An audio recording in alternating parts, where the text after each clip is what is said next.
રાજકોટ ક્ષત્રિય સમાજના મહિલા અગ્રણી પદ્મિનીબા વાળા વિરુદ્ધ નોંધાઈ ફરિયાદ।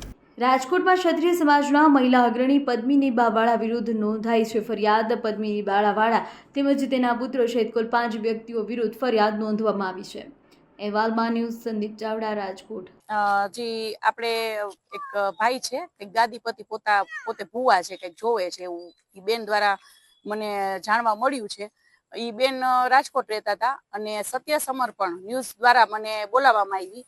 બરાબર, ઈ બેન ત્યાં ગયા હતા। ઈ બેન કંઈક એના ન્યાય માટે અને એક એના પરિવારનું એ બધું કરવા અને આ ભાઈનું પણ બધું કહેવા ગયા હતા અને ઈ ન્યૂઝ મારફતે મને બોલાવવામાં આવી। પછી હું ત્યાં ગઈ, પછી બેનની મેં રજૂઆત સાંભળી। મેં બેનને એવું કીધું, મેં કીધું બેન બે પાસા મારે સાંભળવા પડે, એટલે મેં કીધું ઈ ભાઈ છે એને પણ મારે સાંભળવા પડશે। તો એક સમાજની આગેવાન તરીકે મેં તો આવા કેટલા બેનો દીકરીઓના પ્રશ્નો સોલ્વ કર્યા છે, ઘરે જઈને સોલ્વ કર્યા છે અને મારી આખી ટીમે છે અને મારી પાસે પ્રૂફ પુરાવા છે। તો ઘરે અમે શું કામ ન જઈ શકીએ? ઘરે અમે શાંતિથી અમે વાતાવરણ અને જો થોડોક ઠપકો આપીએ અમે અને થોડું કહીએ ખરા। તો અમારું એક એવું હતું, ઈ ભાઈને ફોન કર્યો, ભાઈએ ના આવ્યા। ભાઈ એમ કીધું હું નહીં આવું, આપ લોકો અહીંયા આવો। બરાબર, અમે અહીંયા આવ્યા, ગોંડલ આવ્યા। તો ભાઈ એવું કીધું કે આપણે આપણા ઘરે બેસીને વાત કરીએ। મેં કીધું ઓકે, કઈ વાંધો નહીં।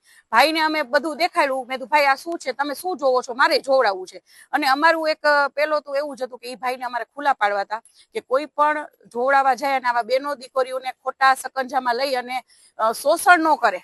બરાબર, અને ઈ ભાઈની પૂરેપૂરી તૈયારી હતી આ બેનનું શોષણ કરવાની, એટલે અમે એને ખુલ્લા પાડવાના હતા। એટલે મેં એનું સાંભળ્યું। પછી ભાઈ માફી માંગવા માંડ્યા, એના દીકરી માફી, બધા અમારી પાસે કેટલી બધી માફી માંગી અને કે બેન જાતું કરી દો, એના દીકરીને કંઈક સિઝરિયન છે, એ રોવા માંડ્યા બહુ। અને ભાઈએ કેટલી વખત માફી માંગી કે 100 વખત મારી હવે કોઈ દિવસ કઈ ભૂલ થશે નહીં।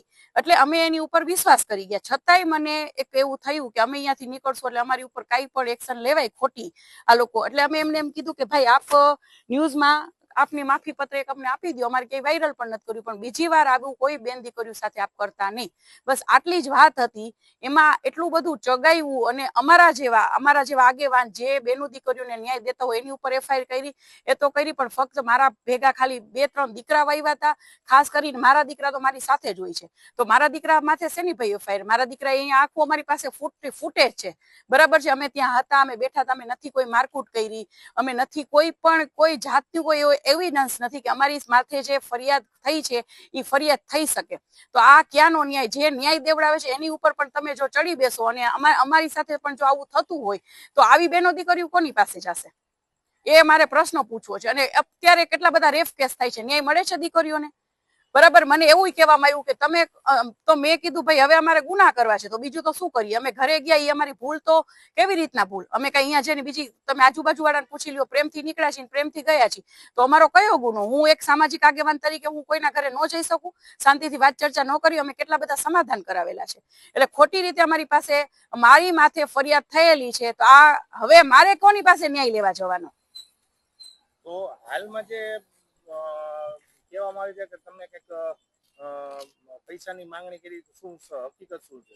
જી, પૈસાની માંગણી 100% છે જે કરી નથી। બરાબર છે, તો એ લોકો પાસે એવિડન્સ તો હશે ને, કેમ કે એ લોકોનો ફોન ચાલુ હતો અને મેં કીધું હતું કે તમારા ફોન ચાલુ રાખો, અમારા ફોને ચાલુ રાખી। તો એ લોકોને કયો પ્રૂફ પુરાવા આવે? એક શબ્દ પણ એક રૂપિયાનો નીકળો હોય, કોઈ પણ એક શબ્દ એવો નીકળો હોય, કોઈ પણ એની પાસે એવા એવિડન્સ હોય, તો એ લોકોને કયો મીડિયા સામે આવે અને મીડિયા સામે બધી રજૂઆત કરે અને પ્રૂફ પુરાવા આપે કે અમે કોઈ પણ એક રૂપિયાની પણ માંગણી કરી। પણ આની પાછળ બીજા કોઈ તત્વો કામ કરી રહ્યા છે।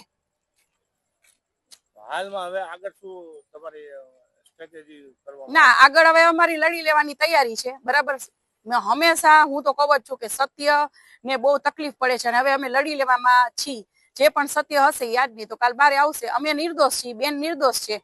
બરાબર, આ તો એવું થયું, ઊંધું પડ્યું કે અમે તો બેનને સહાય કરવા ગયા અને અમારી ઉપર આ લોકો એફઆઈઆર દર્જ કરી દીધી, પણ શેની કરી? એમ અમે કેમ મને કોઈ હક નથી? અને મારી પાસે તો એવા પુરાવા છે, હું ફરીવાર કહીશ કે કેટલા બધા બેનો દીકરીઓને 16 વર્ષથી કેસ ચાલતા હતા ને, જેને ન્યાય નથી મળ્યા ને એને મેં ન્યાય દેવડાવ્યો છે, અમે એને મારી ટીમે ન્યાય દેવડાવ્યો છે। તો હું શું કામ ન જઈ શકું કોઈના ઘરે? અને મેં કોઈ એવી માંગણી અમે નથી કરી, અમારી ઉપર આવા ખોટા આક્ષેપો મૂકવામાં આવે છે।